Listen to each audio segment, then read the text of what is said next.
What's on your radar, Batya? So we're in week 3 of rapper Ye West's anti-Semitism scandal, and Ye, formerly known as Kanye, just keeps doubling down. Since tweeting his intention to go DEFCON 3 on Jewish people, Ye went on to blast the Jewish media, Jewish doctors, and, quote, Jewish record labels in subsequent interviews.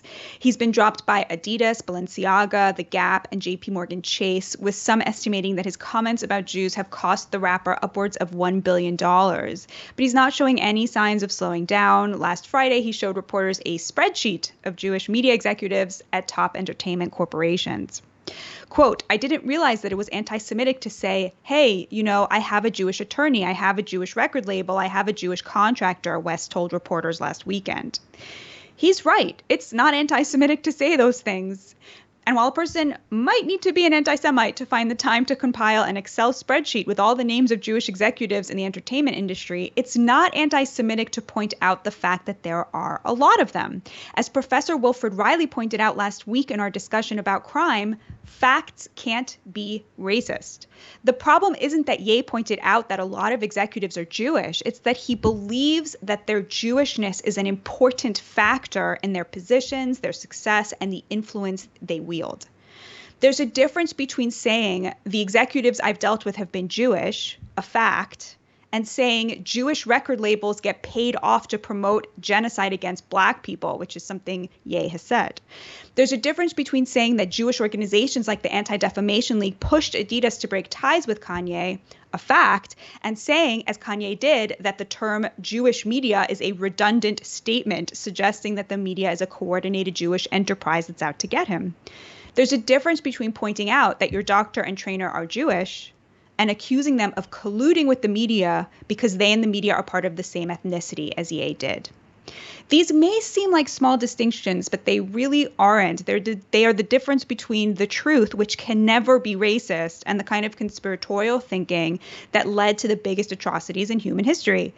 It's never racist to point out facts. The definition of racism is judging someone's actions based on a prejudice about their race, which is the only way that Ye is capable of talking about Jews these days.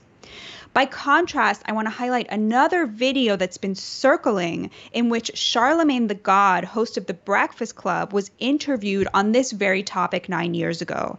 Now, Charlemagne was pretty scathing in his criticism of Ye's comments last week, asking repeatedly, quote, how a Black man wakes up and decides to become a Nazi in response to Ye's anti-Semitic comments and the t-shirt he wore at Paris Fashion Week, which read White Lives Matter, which actually started the whole downward spiral. So the older video of Charlemagne was circulating on Twitter as, alleged evidence of hypocrisy. But I would argue that it's proof of the opposite. The video of Charlemagne shows someone who hasn't succumbed to anti-Semitic sentiments struggling with facts that he's worried might seem anti-Semitic. So let's take a look at that video. Black people, we don't have no power. No matter what we do, we can all click up. We don't have no organization that holds any weight. NAACP don't hold no weight.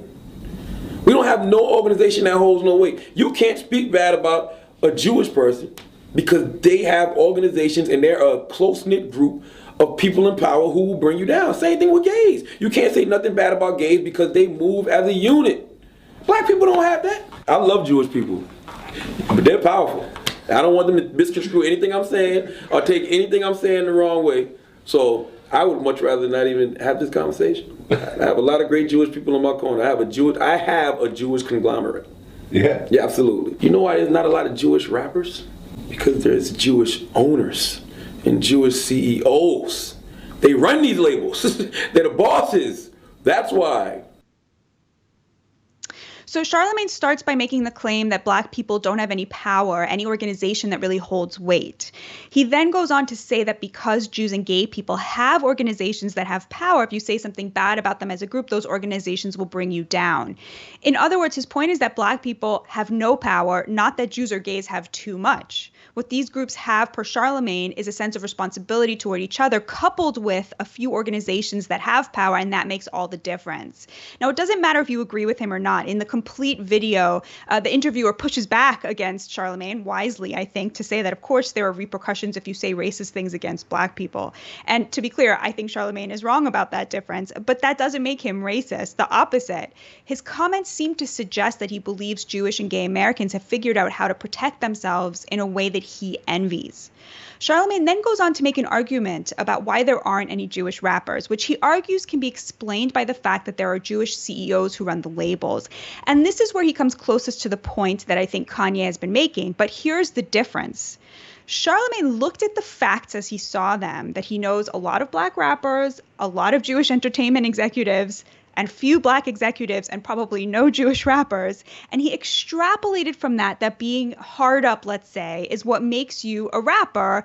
And you don't make that kind of music when you can access the entertainment industry from the business end. That's what the argument he's making seems to be to me.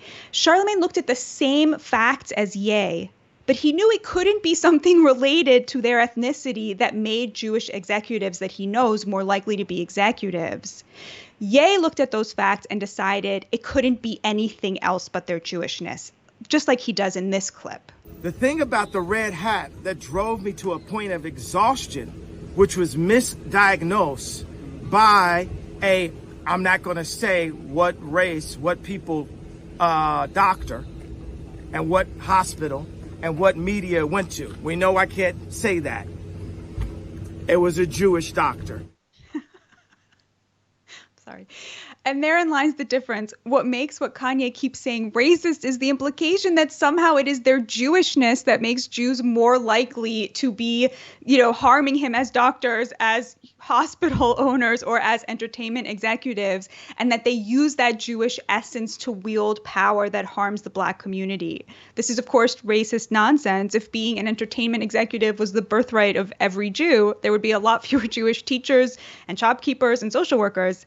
If Ye thinks that any random Jew can become a Hollywood executive, I have a bridge I'd like to sell him. The reason so many executives are Jewish is not because they're Jewish, but because all people in power tend to help those in their immediate networks. In fact, Kanye got a bit closer to the truth in another video. Watch. I want my people to rise up like the Jewish people. I'm a competitor, and I'm jealous of the Jewish community. I'm jealous of the fact of how they don't abort their babies. I'm jealous of the fact of how they stay with their wives. I'm jealous of the fact of how they do business together. I'm jealous of the fact of how they read their contracts and understand their contracts. I'm jealous of the way Jewish people do business. I actually find that video almost unbearable to watch because Ye's pain is so apparent. And he's right on some issues that Jews have fewer abortions and fewer single-parent homes, largely due to socioeconomic factors. Jews are more likely than the average American to have a college degree, so they're more likely to have all the benefits that come with that. He's also right that they do business together the way all groups tend to, favoring intra-group relationships. As to understanding their contracts better, I'm afraid that, like the space lasers, those don't come in the Jewish starter pack, at least in my own personal experience. But jealousy is an extremely painful emotion, and I'm not surprised that Ye tried to escape it with a convenient conspiracy theory that Jews are trying to keep him down. And I hope someone manages to explain to him where he got it wrong. Unfortunately, his comments seem to have unleashed a new meme on the Nazi right with, Kanye is right about the Jews showing up on posters over an LA highway and most recently at sports games. Still, I'm glad he's back on Twitter. While no one is entitled to a brand ambassadorship worth $1 billion, hate speech is protected speech, and it's not like he even said an anti-Semitic slur. The debate over his comments belongs in the public sphere. I'm sure you agree with me about that, Robbie. Were you happy to see that Kanye was back on Twitter with Elon Musk taking the reins?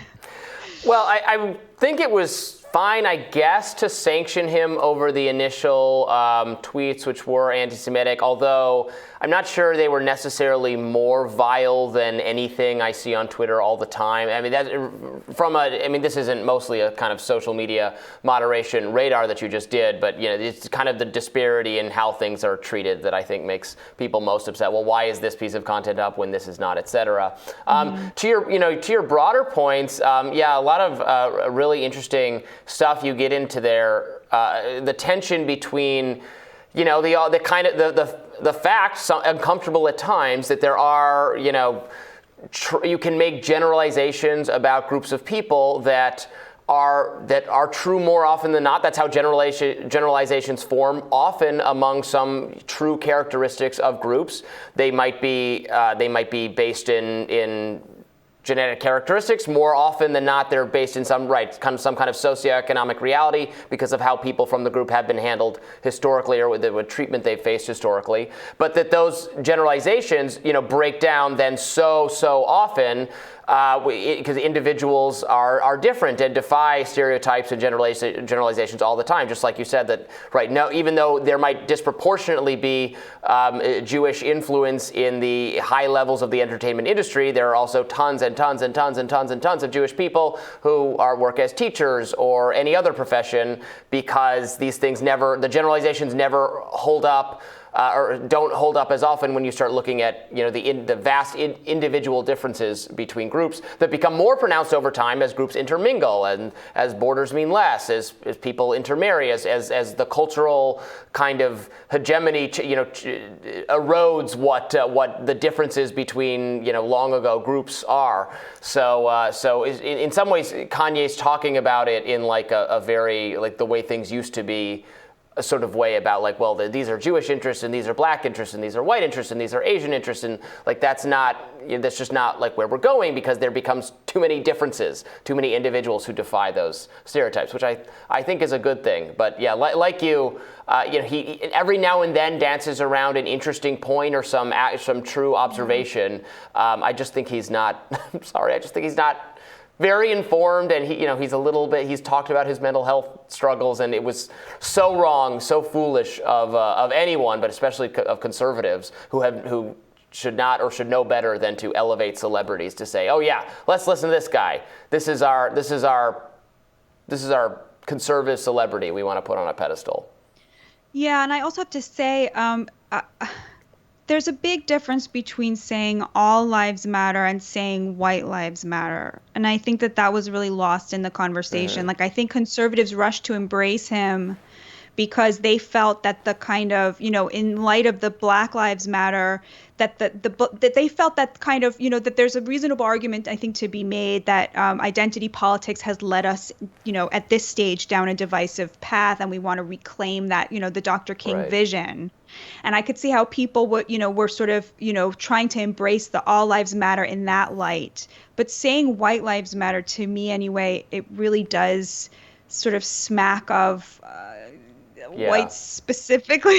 I think it can be a callous and flippant response to a problem that does not just affect black people. Because as I point out, issues in the criminal justice system and with policing are not just black people issues. They can affect anyone. So I have my criticisms of how the Black Lives Matter movement has really focused what ought to be a police accountability, citizens demanding accountability for their police, and really focused it in such a racial direction that it became, I think, off-putting for a lot of people. So I think that was a tactical mistake.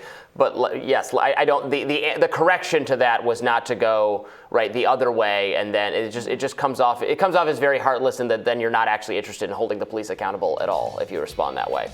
So, well, that was excellent, Batya. Really appreciate it, and we'll have more Rising right after this.